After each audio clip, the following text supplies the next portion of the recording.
portions of Colorado & Company contain paid content. Products and services featured are not endorsed by Colorado & Company.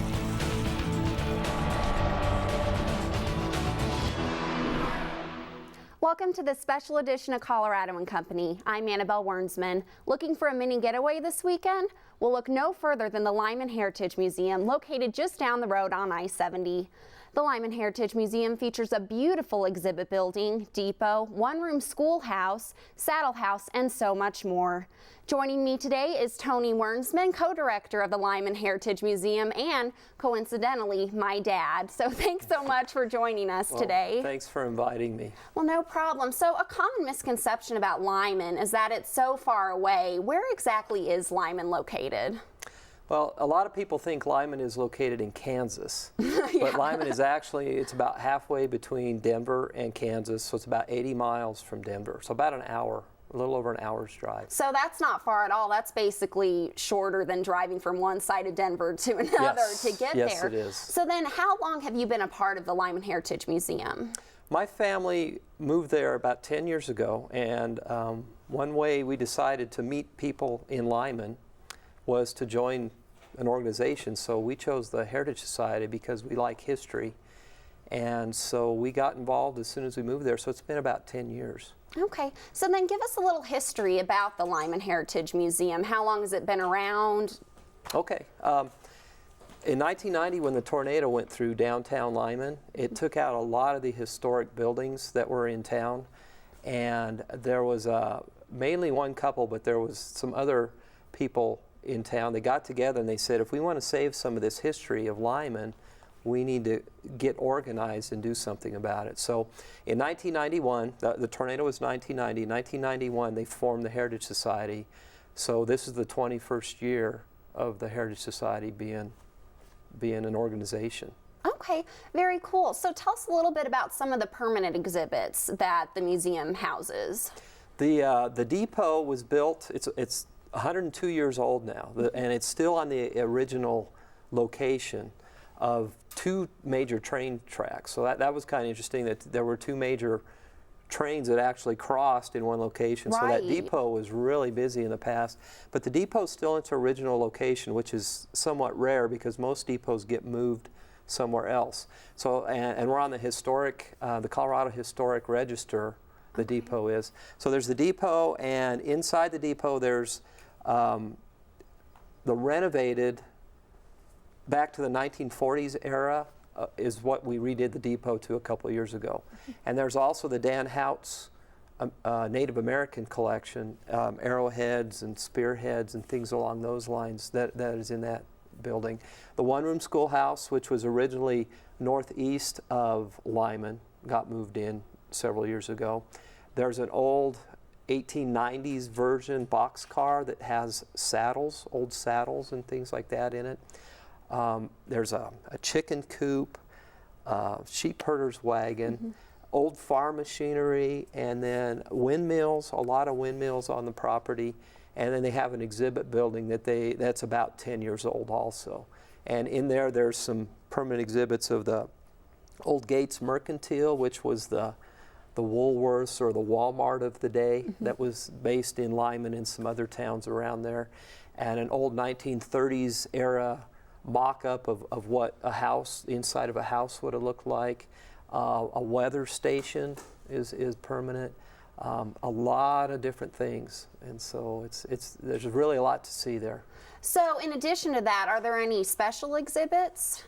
Well, right now we just got put together an exhibit for when I-70 came through in the early mid-1970s. So that's part of it, and kind of the history and the before and after pictures, and it's really interesting to see how that kind of changed up everything for Lyman. Years past, when all the traffic came through downtown, they said in the summer you couldn't even cross the street. There was so much traffic in it. And at one point, Lyman had the most gas stations per capita of any city or town in the country back in the 1940s. So. Okay, well, very cool. So one of the really big events I know that the Lyman Heritage Museum puts on is Heritage Day, which is actually this Saturday. Yes. That's happening. What all goes on during Heritage Day? A lot goes on, and a lot goes on Yes, it beforehand does. too, getting ready for it. But the main items that are featured in the morning, there's what they call the cemetery walk, and every year they pick 3 of the founding families of the town of Lyman, and they have descendants basically reenact being the people talking about themselves back in the day, and what led them to Lyman, who they married, how many kids, and all that. Really interesting. And then they also have all the exhibits, and all the buildings are open, so everybody can see that. A lot of special things coming in. There's some vendors that come in. We have some old tractors that they fire up, and old equipment that they get going. A little farmer's market with fruit and things along those lines that's there.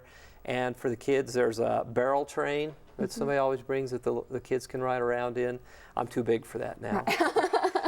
And then they also have Crackers the Clown is there and does face painting and things like that. And the kids really enjoy it. There's going to be a flint knapper there, so you can see how arrowheads and spearheads are made. And how they made them in the past, the Native Americans. There's a barbecue lunch. Okay. And then they have the homemade pies. So there's a lot to do for Yeah. everybody, it sounds Yeah, like. and I didn't mention that there's an old 1914 dining car, and that's where they serve the pie. So it's really neat to go into there and kind of see what it was like to be building railroads and being involved with the railroads when you were eating. That's where you got your food when you were working. So. Well, so in addition to Heritage Day then, does the museum host any other kind of special event? Yeah, there's a few other events, and we host, and there's also co-hosts with Chamber of Commerce and the town itself. But there's like the Parade of Lights in December, which is, people get their vehicles and put Christmas lights on them and everything, and it's kind of neat. And then at the Senior Center afterwards, cookies and hot chocolate and things like that. The other thing is 4th of July, which we didn't have the fireworks this year, but we still have the town barbecue, and the Heritage Society always serves brownies and ice cream after. Okay. I guess Western Day in June, they have a trail ride where they get between 80 and 100 people out on a trail ride through the pasture land out there. So there's quite a few things that we're associated with other organizations too. Okay, cool. And then is the museum open year-round? It's open from Memorial Day to Labor Day, basically. Okay. So, and 6 days a week, Monday through Saturday. Not open on Sundays, and we're open officially from 1 in the afternoon till 8 in the afternoon. Okay. And then we also open for special events or visitors or groups that come in at certain times. We can open up for people to see that too. Okay, and then what's cost of admission? Admission is free, but we do have a donation jar, and that's greatly appreciated. But we get so many comments. I'm also a guide once a week there during a lot of volunteers take care of everything on it. And it's interesting to see how many people from all over the world come through Lyman to visit the museum. And they all make great comments about how impressed they are. Really? That they had no idea what is there. So I think if anybody makes the trip out there, they will be pleasantly surprised with what we've got. Okay, well, very cool. So this weekend, especially with Heritage Day, Yes. is the time to make the trip. So be sure to head on out to the Lyman Heritage Museum, open Mondays through Saturdays from 1 until 8 p.m. Admission is free, but donations are accepted. For more information, call 719-775-8605 or visit their website at lymanmuseum.com. A special thanks to Tony Wernsman for joining us today on Colorado & Company. Thanks for watching. We'll see you next time, Colorado.